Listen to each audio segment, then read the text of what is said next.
ideology is not being pushed by MVA and the two brothers, even well, the two they've tried. brothers. One would say they've tried, but maybe too belatedly. Savio, would it be too late?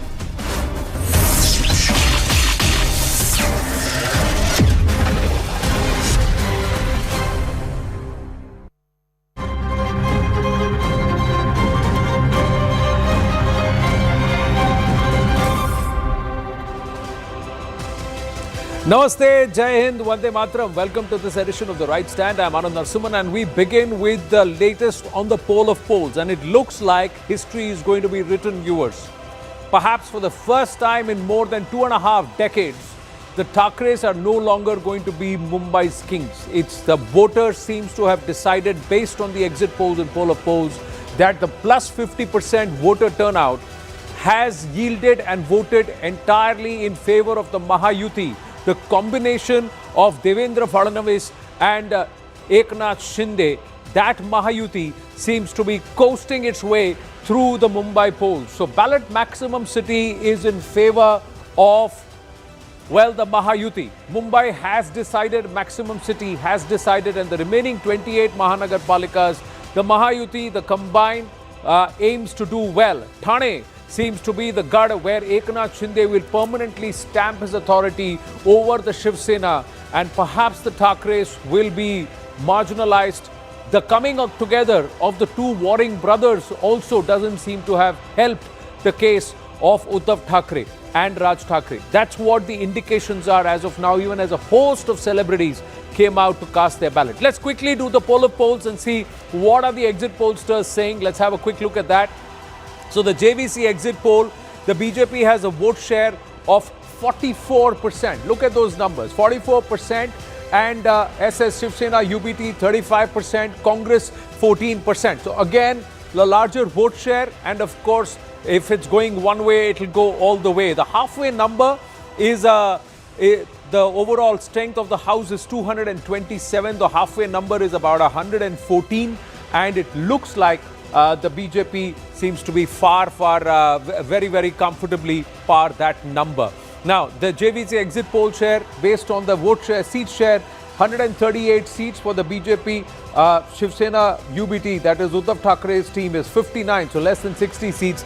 Their best was about 84 the last time around, but this is at 60 seats. That's where they are. But that combined is going to be really, really strong. Let's quickly look at some of the other numbers. Axis My India is saying that the BJP will have more than 42% vote share, and that's why the seat share goes up again for them to 141. The BJP plus the Mahayuti is at 141 if you just to flip into the seat share, and that's where they are. See, 141, 63 seats for Shiv Sena UBT. Congress down, nowhere in sight at all. And the others is the Sharad Pawar, Ajit Pawar combined, all have been grouped into others. That's how marginalized they will be in Mumbai.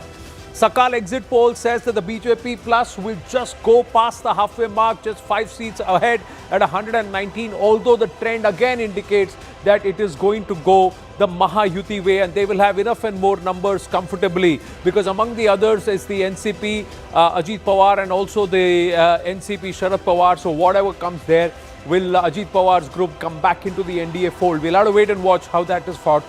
Will the Shiv Sena really pull 75 seats? Or has Sakal been generous? We'll have to wait and watch and see. So what are the big takeaways? The big takeaways: no takers for the Marathi versus outsider pitch and all this entire rabble-rousing. Mumbai has very clearly decided who they think is going to do work for the city. And of course, BJP's organizational might delivering yet again. It's the first BMC win where Matoshri's dominance in civic body actually ends. Now, Mumbai was the gad and the core of existence of the Shiv Sena. The Mumbai reserves, the fact that this is the financial capital of the country and also one of the biggest civic bodies in Asia, among the top 5, and that's the reason why its reserves, its budgets, actually dwarfed some states and some nations. That's how big and how rich Mumbai is, and that's why this is a huge carpet or rug that's been pulled from under the feet of the Thackeray's. The Thackeray brothers reunion having no impact. Shiv Sena under Shinde weakens the Thackeray's. State government sway convinces Mumbai's voter And of course, civic urban apathy forces change of power. More importantly, I think people have just realized that we need to know. We see who is going to deliver, and big underwriting and confidence, vote of confidence in favor of Devendra Fadnavis and Eknath Shinde. It also, the dominant party, fractured poll fray actually helps the dominant party because everybody was fighting differently or separately, except for this combine of Eknath Shinde, Devendra Fadnavis. And despite what everybody tried to say, they've come together and they've delivered. And it looks like the indications are Thane will be with Eknath Shinde.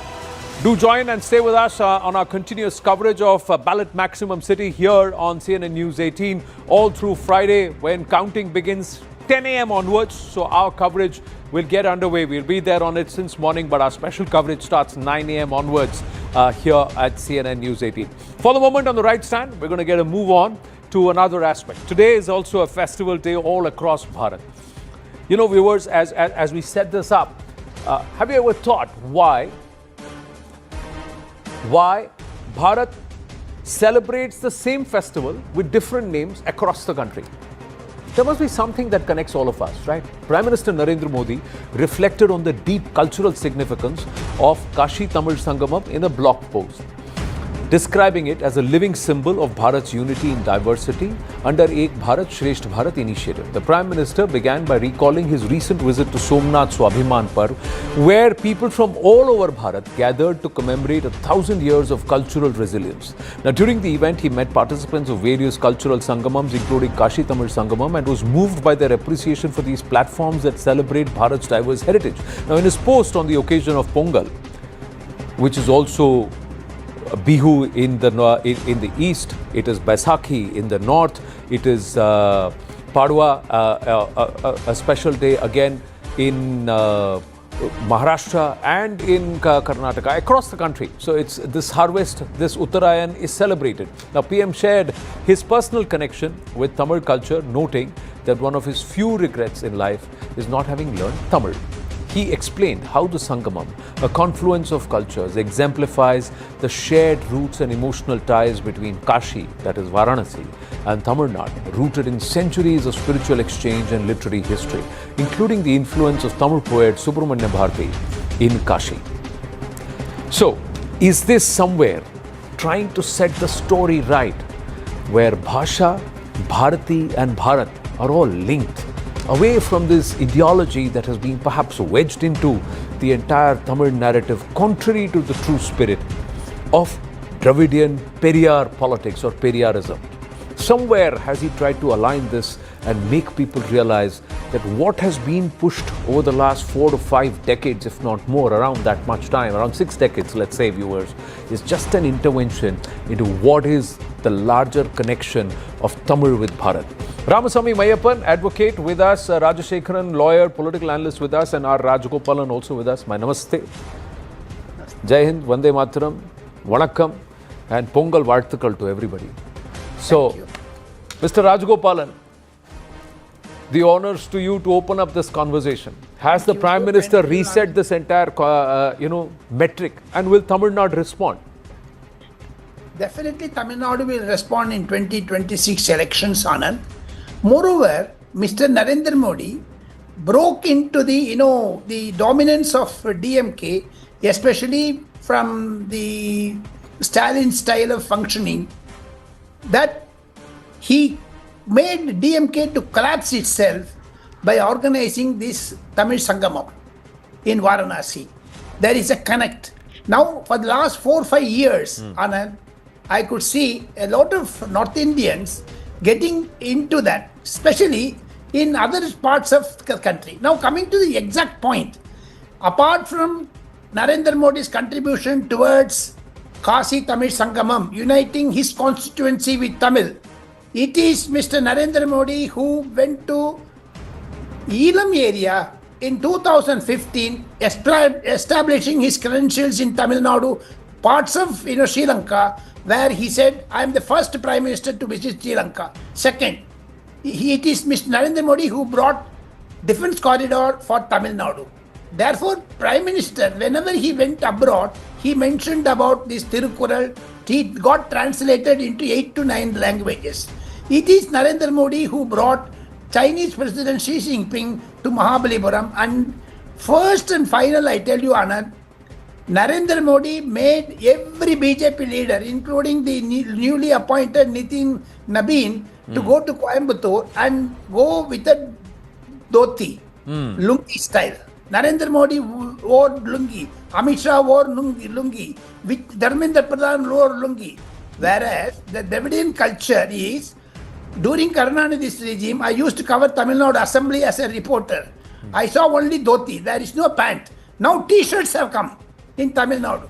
He changed that attire also in Tamil Nadu. Such is the influence which Narendra Modi has in Tamil Nadu. This 2026 will definitely make. Even in the blog, Mr. Narendra Modi made a contribution about Tamil Nadu culture in his Mann Ki Baat. But is it purely political or is it also cultural, Mr. Rajagopalan? Do you want to see it only from a political point of view or is there a cultural point of view? So it is cultural. It is cultural, basically 75%, 25% political. Because the Tamil Nadu, for the last 60 years, doing a fraud on the Tamil language, I should say that. Because Tirupavai, Tirumambavai, Tirupalli Edichi, Kanda Sashti, these are all lyrics which were composed more than 1,000 years. More than 500 years like that. Tirupavai for that matter. For that matter, Silapadikaram, Purananuru, Agananuru. These are all things which Narendra Modi touches. Mr. Narendra Modi made a very clever attempt of dividing the Dravidian thing into a cultural Tamil and post-Dravidian Tamil. That is why DMK is shivering and DMK is unable to participate even in the debate with Mr. Narendra Modi on Tamil Sangamam. So far, there is no criticism from DMK on Tamil Sangamam. Okay, Mr. Rajashekaran. Good evening, Anand. Happy Pongal to all the Tamils living around the globe, and happy Magara Sankranti. And the harvest festival, Pongal, is being celebrated in Tamil Nadu by all the Tamil population. I mean, I reiterate, I underline, it is the Tamil population. We don't divide, there is no division among ourselves. There is no caste, religion and creed among. We are all united in one voice. We are Tamils and we celebrate Pongal. And we wear, it is our tradition, our culture. I have been wearing vesti since my memory goes more than 40 years. When I was a school student from 10th standard, I used to wear vesti. So wearing vesti for political benefits and gain is obvious. It's known to every Tamil of Tamil Nadu. And Sangis wearing lungis doesn't make any impact, because we, the people of Tamil Nadu, are always brilliant to understand what is the political motive and agenda behind every act of Prime Minister Narendra Modi, with due respect to him. I don't want to, speak something which is not fair. Okay, Tamil is the oldest language in the world, and Kasi Tamil Sangam, it is not Kashi Tamil Sangam, it is Kasi. We call it Kasi Kipon and Sannyasi, like that. The old songs, even movie songs are like that. So it is Kasi Tamil Sangamam. We speak Tamil with the connotations, with the phonetics of Tamil. So Tamil is the oldest language, and I would like everybody to speak Tamil, not the Tanglish, which everybody says this is Kashi, Tamil. No, it's not Tamil, it is Tamil. Because I am the president of Voice of Tamil Nadu, not Tamil Nadu. So all this makes impact. We Tamilians are always unique in our culture, including Anand Narsiman and everybody in the panel, Rajagopalan and everybody. We are Tamils. There is no division or there is no high Which low Prime among Minister went to Sri Lanka? You tell me, Rajashekaran. There are a lot of questions. Let him make his point. Tamil is the oldest language, and the BJP is trying to take advantage by fishing in the troubled water. Yes, they are politically. So here you have. Please finish. Allow me to finish. Politically, I am no spokesperson to DMK, ADMK or anybody, any political party. We Tamils are united. We celebrate Pongal, we celebrate Deepavali, we celebrate Christmas, we celebrate Ramzan, we celebrate all festivals of all religions. We are all brothers and sisters in Tamil Nadu. We don't see any division among ourselves. The communal agenda of BJP imposing their agenda with the Hindutva ideology to polarize the vote will not work in Tamil Nadu. Polarization of Hindutva votes in the name of Hinduism will not work in Tamil Nadu. They are desperately trying left, right, Mr. and center. Rajashekharan. 2026 Mr. elections Rajashekharan. will be Tamil. Mr. Rajashekharan. You have to yield, sir. Sir, you are not giving an election speech that you will continue to speak even beyond your allotted time, sir. No, Mr. Raj, he yielded when I intervened. He yielded. Mr. Rajashekharan. Mr. Rajashekharan. Sir, Venda, sir. This is all strategy which I know very well, sir. Use for it. It's not going to work here. What I am trying to. Okay, sir. Inniki Pongal, sir. Let us sanda poda venda. Let us not fight. Let's not shout over each other. So please yield. I'm just going to say, please yield. My point is, sir, with roots where you yourself here on my show have claimed that your forefathers or grandfather also was a Dikshitar in a temple. You should not so you should not. Sir, now let me speak. No, sir. Now let me speak. Now let me. Good.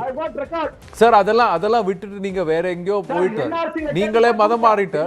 But that is also your choice, sir. I respect that. What I am trying to say is, at least with that jnana, you should not try and separate Hindutva from Hindu way of life and from Hinduism. They are all the same. In fact, the Hinduism is an insertion, is a schism. That kept attack. Hindutva is not political. Sir, one minute. Sir, don't speak. Sir, please don't do it, sir. Why? Hindutva is not political. When you credit the BJP or the RSS with Hindutva, you are doing Hindutva a disservice. You are doing the Hindu way of life a disservice. Don't give them that credit. That's my simple submission. Ramaswamy Mayappan. 1 minute. Ramaswamy Mayappan.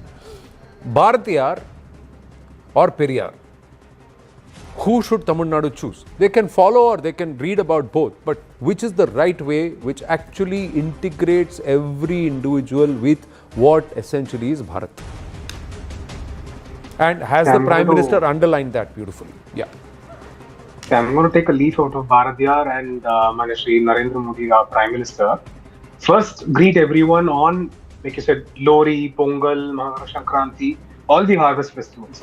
What united our country is how all these festivals are brought together across the country. 1. 2. Why did people all the way from Tamil Nadu, the tips of Rameshwaram and Kanyakumari, take bullock carts and travel all the way to Kasi and Somnath? Way back when transportation was not available, safety was an issue. There were different kingdoms. When there were Islamic invasion, when there was British. If there was no unity, there was no understanding between these people, there was no cross-cultural relationship between these people, there would not have been any of this interaction at all. So that is what the Prime Minister is talking about. That all of us are one. Ekta. So Shrestha Bharat and Ek Bharat comes from that simple position. 1. And that's the reason why we have to believe in Bharati and not in E.V. Ramaswamy Nayaka.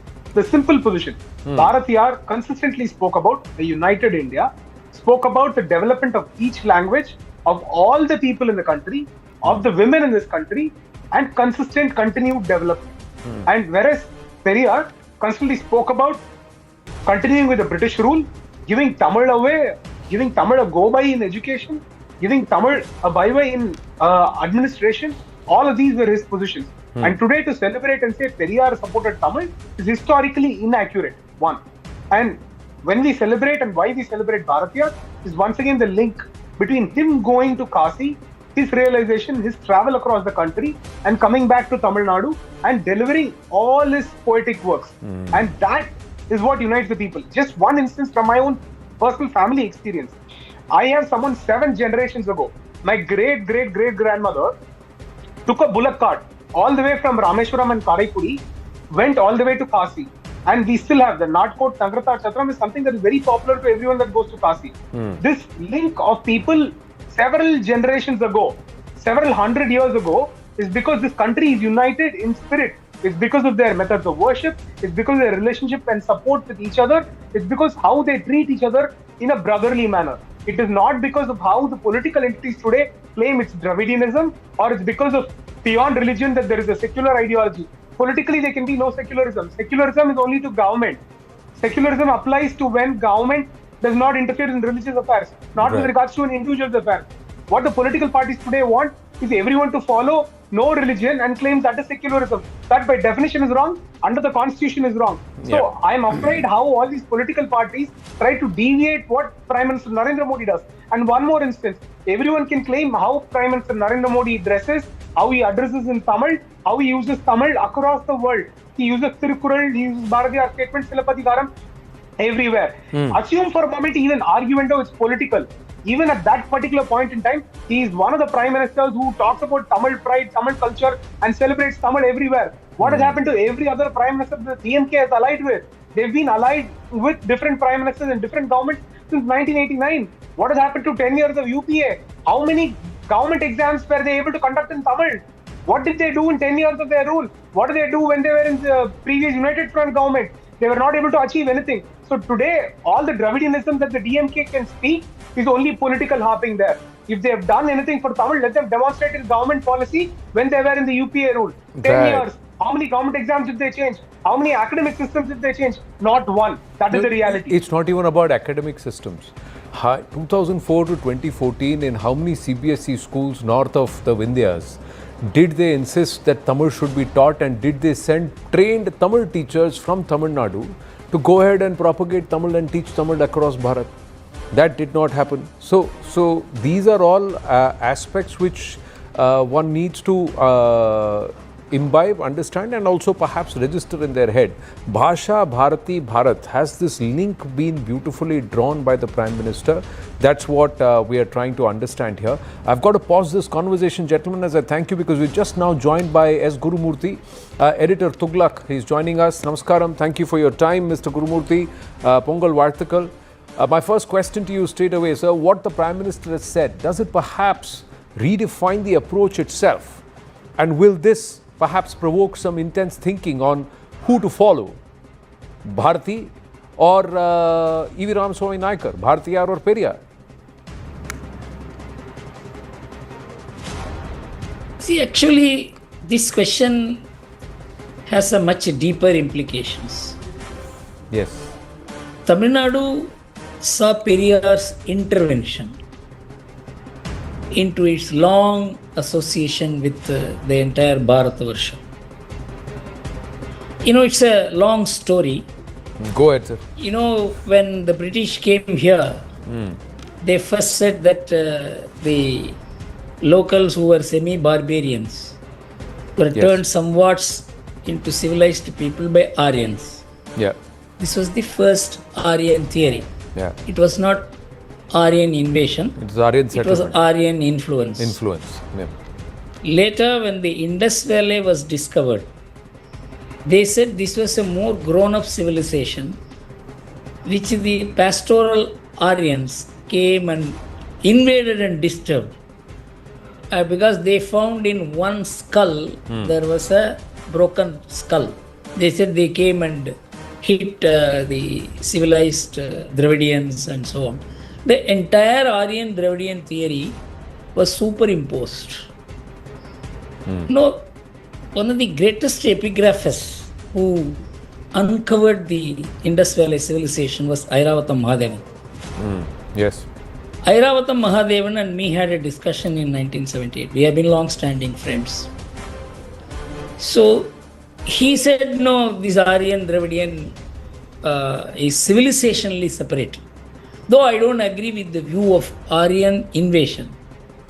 Aryan emigration is the correct approach. Unless you understand it, we will not be able to understand what Bharatiya and Periyar in Tamil Nadu.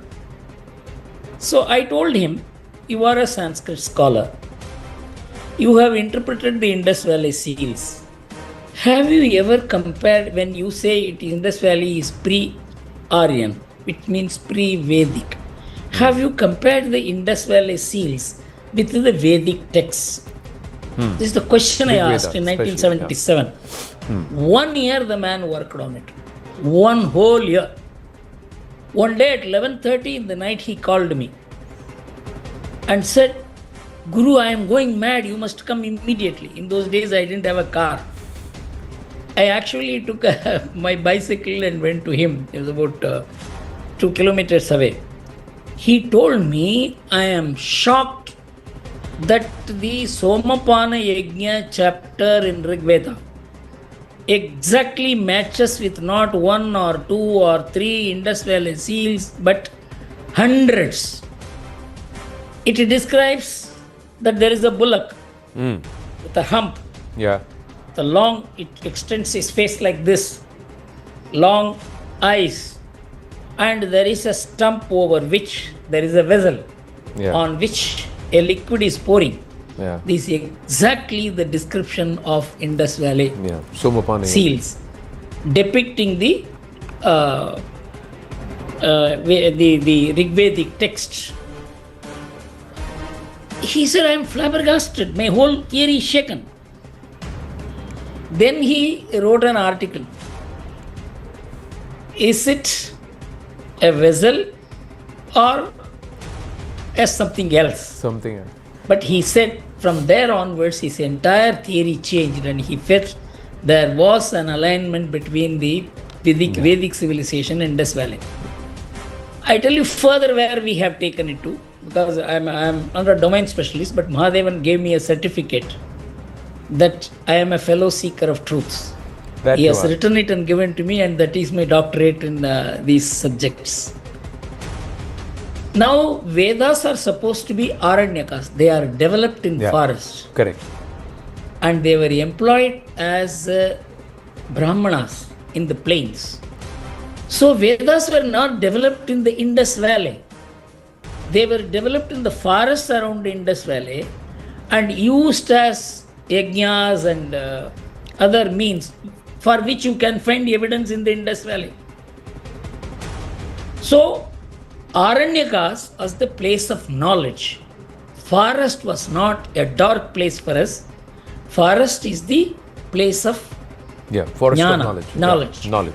Yeah. So, the entire anthropological study of India went wrong by accepting the English model that plains are civilized and forest is backward.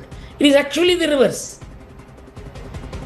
From that time onwards, you have to see how the entire assessment of the Indian civilization as something different on the plains as compared to the forests has gone wrong, and that is how the Aryan Dravidian theory was perpetuated. But there is certainly one difference. There is a huge difference between languages as you move across the country. The phonetics vary from period to period. The script came into existence only in 1st, 2nd century. In fact, I used to ask Airavata Mahadevan, when you say, he himself said the Brahmi script came into existence only in the 1st century AD or but that's been 1st century now. BC. Yeah. How do you say Indus script? They are Indus seals. They convey an idea. Yeah. They are not written language. So we used to have discussions like this. This has not concluded even now, but the major opinion is that Indus Valley, later Harappan civilization at least combined both. You can see all over. In fact, the Encyclopedia Britannica finally admitted that the Indus Valley civilization has nothing to do with the Babylonian or Egyptian or anywhere. It is a homegrown on its own, and it is continuous from that time till today.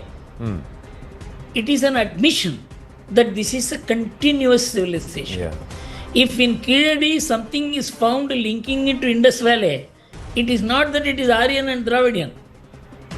It is an alignment. It is an alignment. It's so, linked. if you look at it in this sense, in this whole country, there has been a common, in days where there have been no communication, people aligned on ideas. Yeah. People aligned on dates.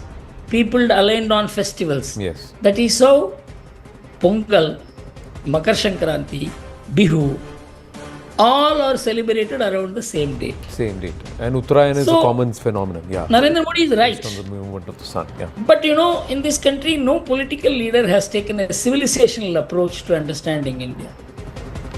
They always took the anthropological approach or the Weberian approach or the Marxist approach, because these are all approaches which never looked at the whole. They looked at like seeking the elephant's part by through blind eyes and trying to defend the whole. So Narendra Modi's approach is different, and it is not political. It may have political implications. He started talking about Tamil well before 2019. Correct. In the United Nations, everywhere.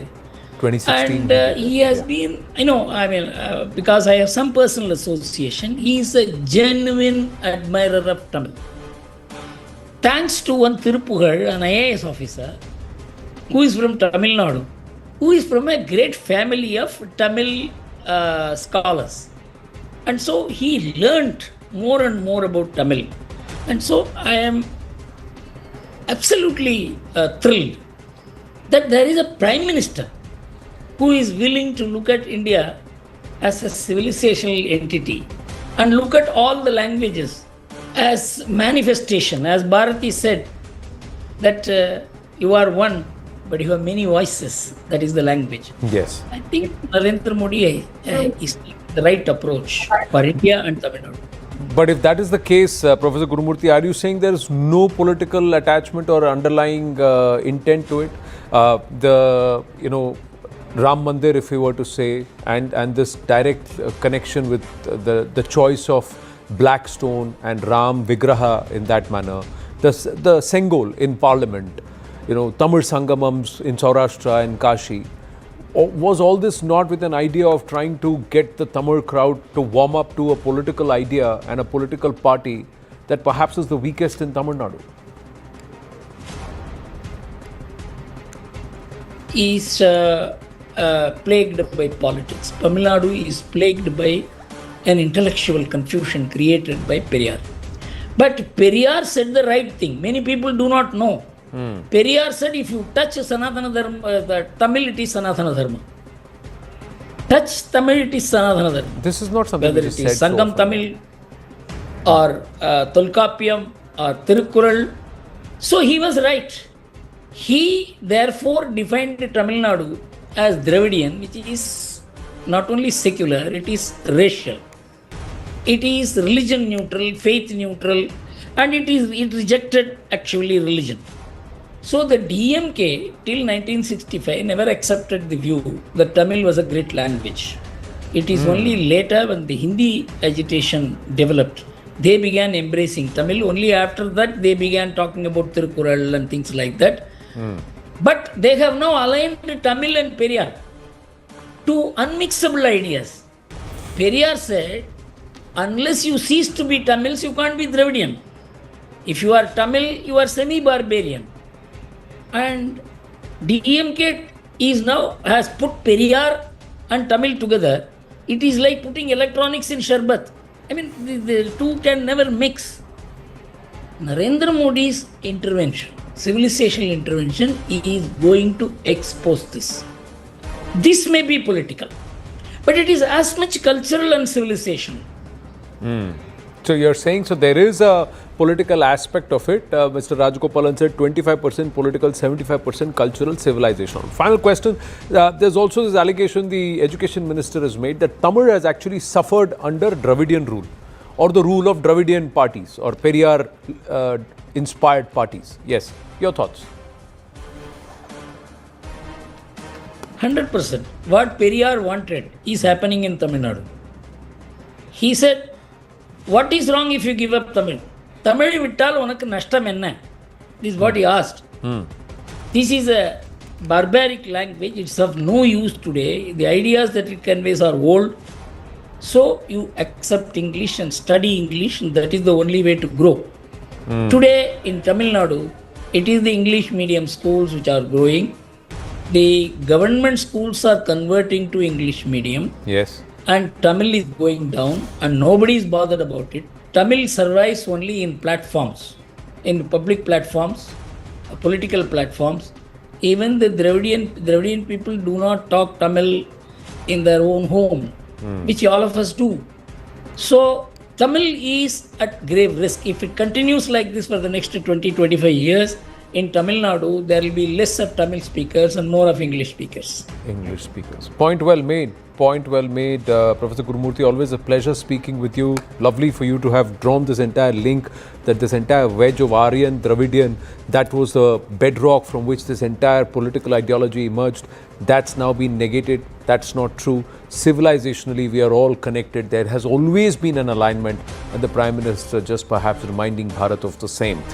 If only we start speaking more Bharatiya languages across Bharat, this alignment perhaps would reset and re-emerge. Thank you very much, Professor Gurumurthy. Quickly moving on, big news coming through. So Air India has now confirmed that flight AI 101 operating from Delhi to New York, JFK, was forced to return to Delhi shortly after takeoff due to the unexpected closure of the Iranian airspace, which impacted its planned route. So they will have to recalibrate and fly back. Now, upon landing, something very unusual happened. The aircraft encountered a foreign object while taxiing in dense fog, resulting in damage to the right engine. The aircraft was safely positioned to the designated parking stand because there are two engines, even if one doesn't, and it was on ground, it was not on great speed. So that's the right engine that was damaged. It was brought to the parking stand, ensuring the safety of all passengers and crew on board. Anvit now joins us with more. Yes, Anvit. See, Anand, this incident took place today morning, and what we're being told that it was a tug that was moving with containers in which the luggage are kept for transportation, and this tug had a loose wheel, and one of the containers toppled and it was left behind while the tug moved away. And at the same time, an AI A350 plane was taxiing on 242, and it was then when one of the engines, engine number 2, which is the right engine, struck the container in, and this ingestion caused damage to the engine, and the plane has been grounded, and DGC has also launched an official investigation into the case. At the same time, Air India has gone on to say that they certainly regret the inconvenience, and the plane had to be changed for onward journey for the passengers. Right. Thank you for your inputs, Anvit. Glad everybody is safe, and what's happened in dense fog avoidable again. The tire that came off the tug, and that's what damaged the engine.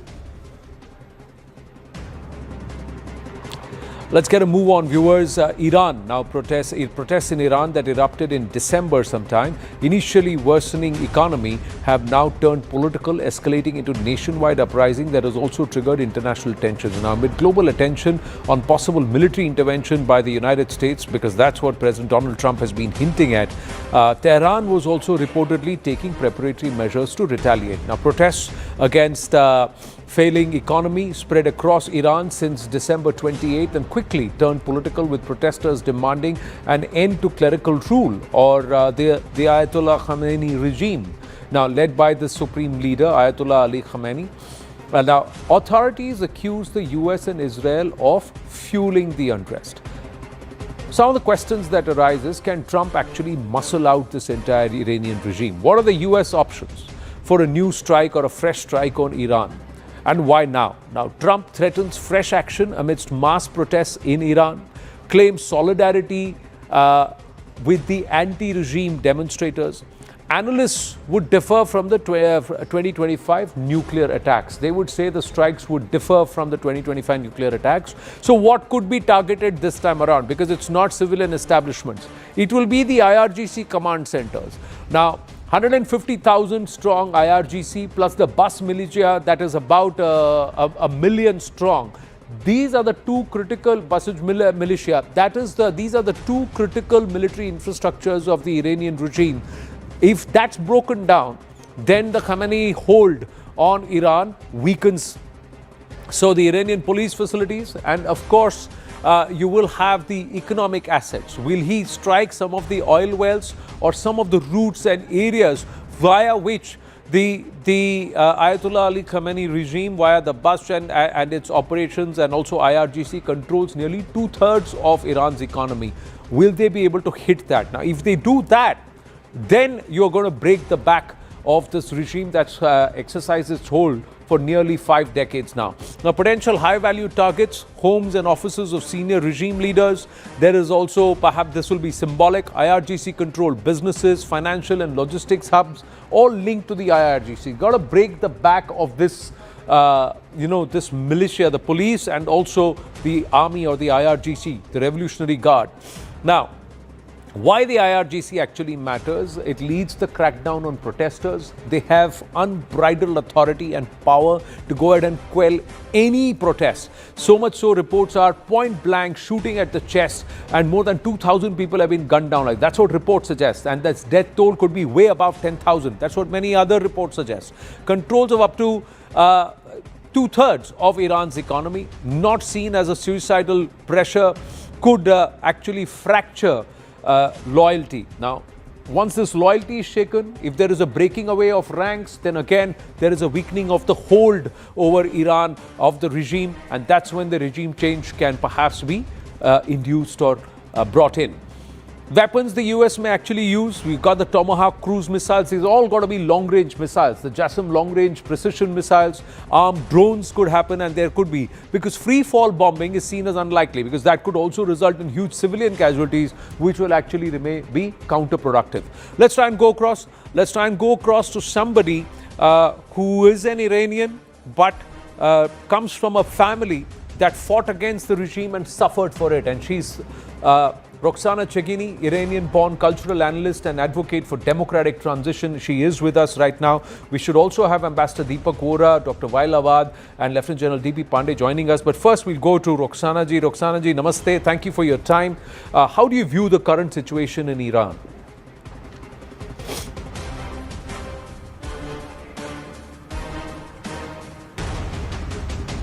Can you hear me? Roxana ji, how do you view the current developments in Iran? Thank you for having me. The situation in Iran is extremely out of control from my point of view and from what I hear from Iran, inside Iran, and what the politicals around the world, they don't know how to act, how to react. We hear that they are bringing gold and dollars out of the Iran. We hear that the government keep people, they are seeking asylum in different countries. They are planning their escapes. And we hear that they have killed so many thousands of the people, but please remember, the world should remember they are killing for 37 years, non-stop, every day. And the number of the killed people are really huge, maybe more than 1 million people. People are maybe seeing so that they are a little quiet because of the fight that the government is doing against them. But I think it's not going to stop. I think this is going until a result is clear. Your father was a freedom fighter. He was executed by the regime many years ago. The regime's hold is very strong. They have a grip.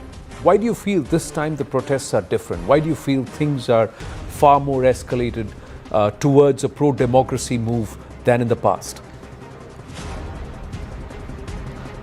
The regime is very strong. I believe they're stronger than ever because they have 47 years time to spread their power, to expert the extreme terrorist groups. They made so many deals with different countries. They are very strong. They are deeply, because many countries, they are scared of change because they don't know what happens after that. They are very strong. When my father was executed, he hoped that in few years the freedom will come and show, but it took so many years. I think the difference is that people are not afraid anymore. They are above the fear. When people are not afraid and they're wounded and the poverty and corrupt system is out of control, people get angry. People get angry and you cannot stop them. You see that they fire the city. The fire is the symbol of cleansing. You should know from India, the old ancient belief. They are cleansing. They are clearing everything. We hope that Prince Reza Pahlavi get the support from USA, from other countries, that he can lead this democratic transition. For people to be able to vote for the future. But what happens that people are scared, they don't know what happens after this regime fall. I believe that the point is that people want, Prince Reza Pahlavi want, and I think the world want, to an end for the extreme terror attacks, to have security and peace, to have a good friendship with US, with Israel, with Arab countries, with India, with whole world, that the whole world is not scared from them anymore. I think it will be a very good opportunity for many countries to do investment in Iran, in technology, in environment fields, in healthcare, in so many things, in energy. And I think that would be an end of this nuclear fear that the whole world had, because you cannot trust this government. Maybe, they have this last action, they kept it for the time that they have no other. They have said it for many years. If we have to go, we burn this country down and then we go. We don't leave anything behind us. They have said it for many years and they're doing exactly what they promised to do. But the neighboring Arab nations and the neighboring nations don't want American intervention, direct American intervention or military intervention. In such a scenario, how is there going to be any regime change? Because if the Ayatollah and the Khamenei regime survives this, they will only get far more stronger. They will only further entrench themselves and quell any rebellion or any resistance from within. I think next few days or maybe next few weeks. I don't believe that President Trump or anybody is going to bring a long-term military action in Iran. Right. That's not going to work because of the tension and because of the importance of the region. But they have to be cut off. The people have to become the people on the power. Because when the leader is gone, they have many leaders. They're not like a harem, one person. They have spread their power all over. I think when we have an action and when we cut off many leaders, many important buildings, right, many important security facilities, then Iran and other countries could breathe. People are scared that America make a military and make Iran for myself, this is my country. I don't think that happened. Iranian people around the world, around 10 million people. So Iranian people around the world, around 10 million are waiting to go back to Iran.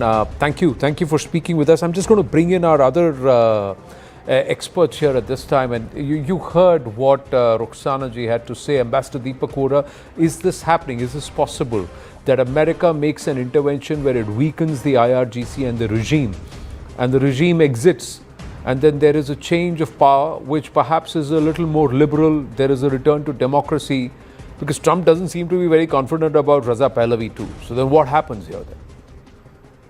Thank you very much, sir. Always a pleasure to be with you on your amazing channel. I learned from you. I heard the lady speak. If she's still on, I'd just like to say to her, Asr Bekhair, which means good evening. Wonderful, wonderful, wonderful. I heard your previous interview, sir. You were talking about Tamil. Just give me 30 seconds.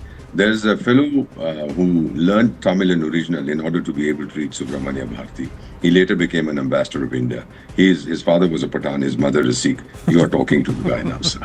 So I learned it in original just to be able to read. What a rich language. Anyway, having said that, sir, coming on to what we are talking about right now, there's no question that he's going to hit.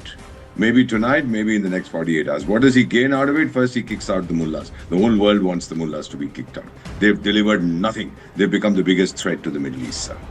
They've been messing around. What have they got to do with Israel? They're 1,800 kilometers away. What is that Amani Dijad fellow, when I was your ambassador in Sudan, he comes there and he says, in a public forum, Israelis have no right to exist. Yehudis have no right to exist. Obliterate them. What kind of nonsense is this, sir?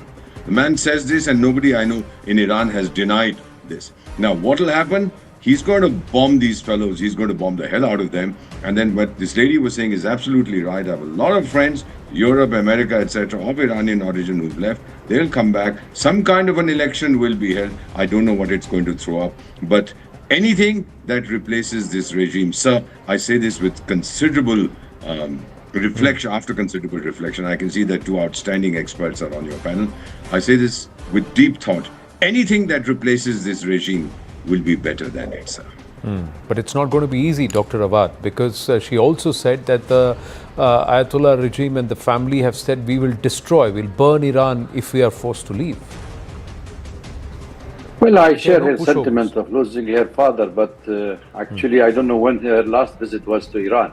The problem is that people are misreading when reading only the Western narratives of what's going inside Iran. I know that there is a widespread of demonstration. It is the largest demonstration in the history of the revolution, ever 2009, 2019, 2022. Having said that, it is because of the economy, but there is no political movement or behind this that we can say replace the grievance of the economy into a political movement that it can topple the regime. So therefore, we will see only a matter of time that the Iranians are able to contain the demonstration in the street and meeting the demand. And that was the difference between the hardliners and the moderators in the government of Iran, that we should address their grievances, otherwise we are all going to go.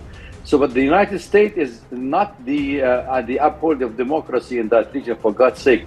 And I think Ambassador Deepak agree with me that Mossadegh 1953 was toppled by the American and the MI6 and the Mossad. So therefore, we should not say that America will bring democracy, because we have seen democracy in Libya, in Syria, in Iraq, in Afghanistan, and in Yugoslavia, and name it. And America has always had a covert operation exceeding 82 countries that they have never bring any settlement, any kind of a democracy into the world. So let's leave it apart. Iran is a target of America and Israel, and the American kept the actions of military action on Iran, which is going to take place sooner or later, but now they are doing it into phases. They may go into a cyber attack, they may go into some sort of a covert operation inside Iran, because without foot on the ground, it's very difficult to topple the regime. Right, so something which will be non-kinetic, but is that going to happen, and what's in it for the US? General Pandey, I have limited time, apologies, but please, go ahead. Yeah, so very quickly, I think, what is this US action likely for? Is it for Iran, Iranians, against China? Is it against Shia or Sunni issue, which is now, it is the last bastion which is supposed to be settled, because virtually everywhere when you look at the Middle East, except for one or two very tiny spots, you got the control of Sunnis very, very firm. This is the last bastion.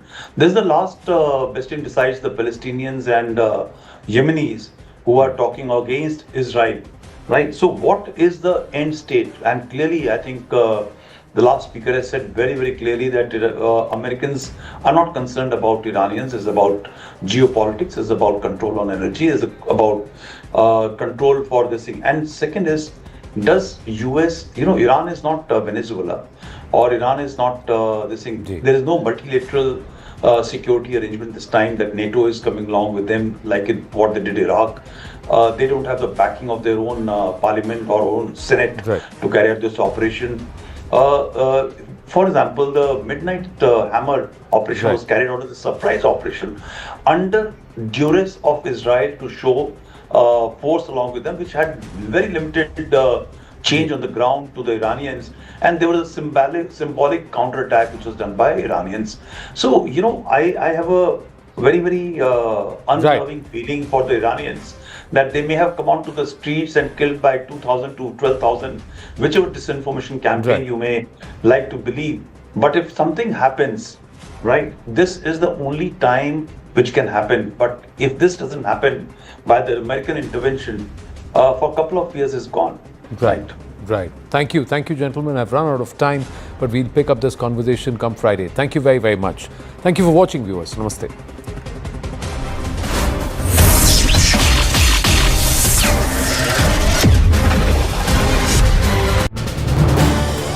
This is News 18 Network.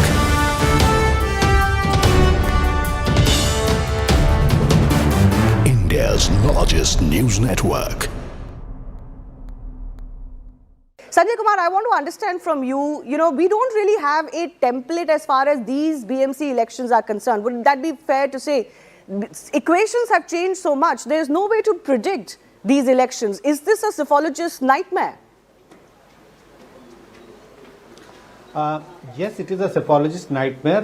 Why? First, if you look at the alliances, so all parties are against each other and all parties are in alliance with each other. So it becomes very difficult how the votes of support base of one party will get shifted to the other, or how it's going to contribute to the other. Because two parties may be an alliance in one municipal corporation, but in other place, in another district, they may be fighting against each other. So it creates a confusion among the workers, it creates a confusion among the voters. So will the vote get transferred? But I think the bigger nightmare would be that, the size of the constituencies are very small, much smaller than the assembly constituency, and assembly constituency is much smaller compared to the Lok Sabha.